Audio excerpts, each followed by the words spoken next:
வணக்கம் நேயர்களே, மீண்டும் ஒரு தொகுப்பின் மூலமாக உங்கள் அனைவரையும் சந்திப்பதில் மிக்க சந்தோஷம். இந்த உள்ளூராட்சி மன்ற தேர்தல்கள் நடந்து முடிந்த பின்னர் பல இழுபறிகள், குறிப்பாக உங்களுக்கு தெரியும், தமிழர் தரப்புல யாழ் மாநகர சபை, இந்த மாநகர சபையை யார் ஆட்சி அமைக்கிறது, யார் ஒன்றாக கூட்டிணைந்து ஆட்சி அமைக்கிறது, இப்படி பலவிதமான முரண்பாடுகள் அதிகரித்த வண்ணம் இருக்கிறது. அதுல பார்ப்போம் சொல்லி சொன்னால், இலங்கை தமிழரசு கட்சி EPDPயுடன் கூட்டி சேர்வதற்கான தீவிரமான முயற்சியை எடுத்து வருவதாக கூட சொல்லப்படுகிறது. அதுவும் உண்மையான விடயமாகவும் இருக்கிறது.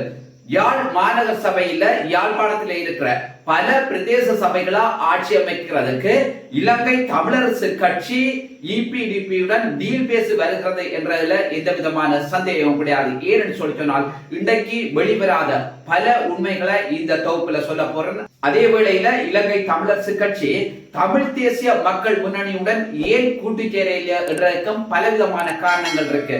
இதுல பாப்போம் என்று சொல்லி சொன்னால், யாழ் மாநகர சபையினுடைய ஆட்சி காலம் 5 வருடங்களுக்கு என்றால், யாழ் மாநகர சபை முதல்வர் பதவி இலங்கை தமிழரசு கட்சிக்கு 2.5 வருடங்களும், தமிழ் தேசிய மக்கள் முன்னணிக்கு 2.5 வருடங்களும் என்று சொல்லி நிச்சயமாக அதுல தமிழ் தேசிய மக்கள் முன்னணி கேட்கும் என்றது ஒரே விஷயம். இதுல இலங்கை தமிழரசு கட்சி தான் யாழ் மாநகர சபையை ஆள வேண்டும், அந்த முதல்வர் பதவியிலும் அவருடைய கட்சி தான் இருக்க வேண்டும் என்பது தமிழரசு கட்சியினுடைய ஒரு நிலைப்பாடு.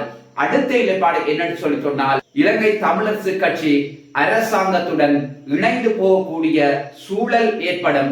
அந்த கட்சி நிச்சயமாக அரசாங்கத்துடன் இணைந்து செயற்படும் என்றதுல மாற்று கருத்துக்கு இடமில்லை. அதே நேரத்தில் தமிழ் தேசிய மக்கள் முன்னணி அவர்களுடன் கூட்டு சேருமாக இருந்தால் அரசாங்கத்துடன் இணைந்து செயற்படுவதை அவர்கள் விரும்ப மாட்டார்கள், அதற்கு அனுமதி வழங்க மாட்டார்கள் என்பது இரண்டாவது விடயமாக இருக்கிறது. அதே நேரத்தில் இன்னைக்கு யாழ் மாநகர சபையில மட்டுமல்ல, பல இடங்கள்ல EPDPயுடன் கூட்டி சேர்ந்து இலங்கை தமிழரசு கட்சி ஆட்சி அமைத்திருக்கிறது.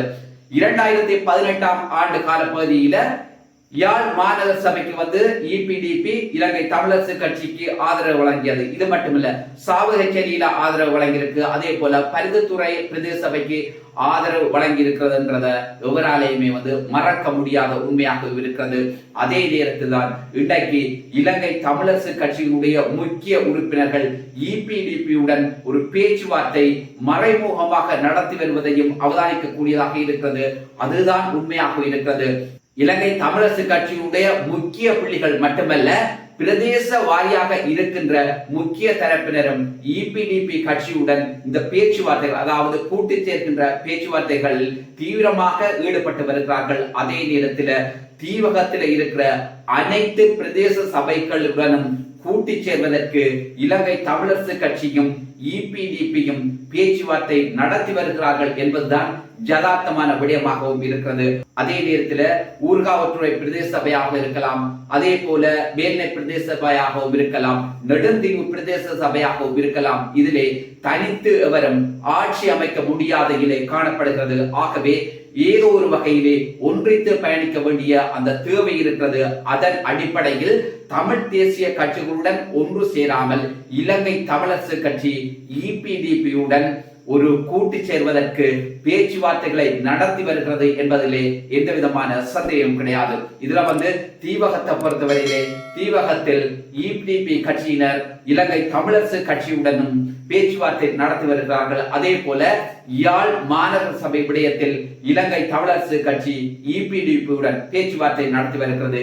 ஆகவே சங்கு கூட்டணி என்று சொல்லப்படுகின்ற ஜனநாயக தமிழ் தேசிய கூட்டணி தற்போது இலங்கை தமிழரசு கட்சியினுடைய பக்கம் தாவி இருக்கிறது. ஆனால் யாழ் மாநகர சபையை இலங்கை தமிழரசு கட்சி தலைமையிலான அந்த கூட்டு தான் ஆளப்போகிறது. இதுல எழுந்திருக்கின்ற கேள்வி என்னன்னு சொல்லி சொன்னால், இலங்கை தமிழரசு கட்சியாக இருந்தாலும் சரி, அவர்களுடைய முக்கிய உறுப்பினர்களாக இருந்தாலும் சரி, அல்லது சிரேஷ்ட தலைவர்களாக இருந்தாலும் சரி, நாடாளுமன்ற உறுப்பினர்களாக இருந்தாலும் சரி, EPDPயை கடுமையாக விமர்சித்தவர்களாக இருக்கிறார்கள். எனவே இலங்கை தமிழரசு கட்சி தமிழ் தேசிய மக்கள் முன்னணியை புறந்தள்ளி EPDPயுடன் சேர்ந்து ஆட்சி அமைப்பதற்கு ஒரு பேச்சுவார்த்தையை நடத்தி வருவது இன்று தமிழ் தேசியவாதிகள் பலர் மத்தியிலே ஒரு அதிருப்தியை ஏற்படுத்தி இருக்கிறது என்றதுதான் யதார்த்தமான விடயமாகவும் இருக்கிறது. அதே நேரத்தில் இன்றைக்கு உங்களுக்கு தெரியும், 2018ஆம் ஆண்டு EPDP-யுடன் டீல் பேசிய இலங்கை தமிழரசு கட்சியினுடைய முக்கிய புள்ளிகள் பின்னர் மறைந்த முன்னாள் நாடாளுமன்ற உறுப்பினர் மாவை சேதுநாயக ராஜா அவர்களை இழுத்து வைத்துக் கொண்டு அவர்களுடன் பேச வைத்து இறுதியிலே மாவை சேதுநாயக ராஜா அவர்கள்தான் EPDP-யுடன் ஒரு டீலை பேசினார் என்கின்ற ஒரு வதந்தியை கிளப்பி இருந்ததும் முக்கியமாக பார்க்கப்பட வேண்டியதும் மக்களுக்கு சொல்லப்பட வேண்டிய விடயமாகவும் இருக்கிறது. அதன் அடிப்படையில் தான் தேசியம் பேசிய தமிழரசு கட்சி ஒரு இக்கட்டான சூழ்நிலைக்கு தள்ளப்பட்டிருக்கிறது. இதுல இன்னொரு முக்கியமான விடயத்தை பார்க்கணும். என்னன்னு சொல்லி சொன்னால், நாடாளுமன்ற உறுப்பினர் சிவஞானம் ஸ்ரீதரனுக்கும் முன்னாள் நாடாளுமன்ற உறுப்பினரும் ஜனாதிபதி சட்டத்தரணியும் இலங்கை தமிழரசு கட்சியினுடைய பொதுச் செயலாளராக இருக்கிற M.A. சுமந்திரனுக்கும் இடையிலான பனிப்போர் இன்றைக்கு தமிழ் தேசியத்தை சிதைக்கின்ற ஒரு நிலைக்கு ஏற்படுத்தி இருக்கிறது என்றதுல எந்த விதமான சந்தேகமும் கிடையாது. ஆகவே விரும்பியோ விரும்பாமலோ சங்கு கூட்டணி இன்றைக்கு வேறு வழி இல்லாமல் இலங்கை தமிழரசு கட்சியினுடைய பக்கம் நாடி இருக்கிறது அல்லது தாவி இருக்கிறது.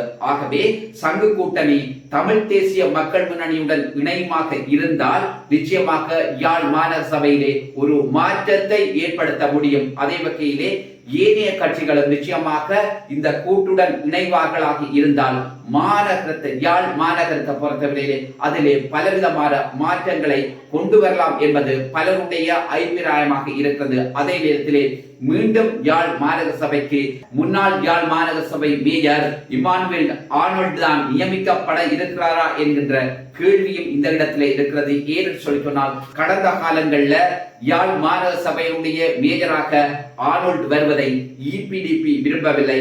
ஆனால் தற்போது அதற்கு EPDP விருப்பம் தெரிவிக்குமா என்பது ஒரு சிக்கலை ஏற்படுத்தி இருக்கிறது. பல இடங்களிலே EPDP கட்சியை தட்டி கழித்தவர்கள் இன்று EPDP கட்சியுடன் ஒன்றித்து பயணிக்க வேண்டிய தேவை அவர்களுக்கு ஏற்படுகிறது என்றால் அதனுடைய நிலைமை எப்படி இருக்கிறது என்பதை மக்களாகிய நீங்களே புரிந்து கொள்ளுங்கள். நல்ல சுகங்களை மீண்டும் ஒரு தொகுப்பின் மூலமாக உங்கள் அனைவரையும் சந்திக்கிறேன். நன்றி, வணக்கம்.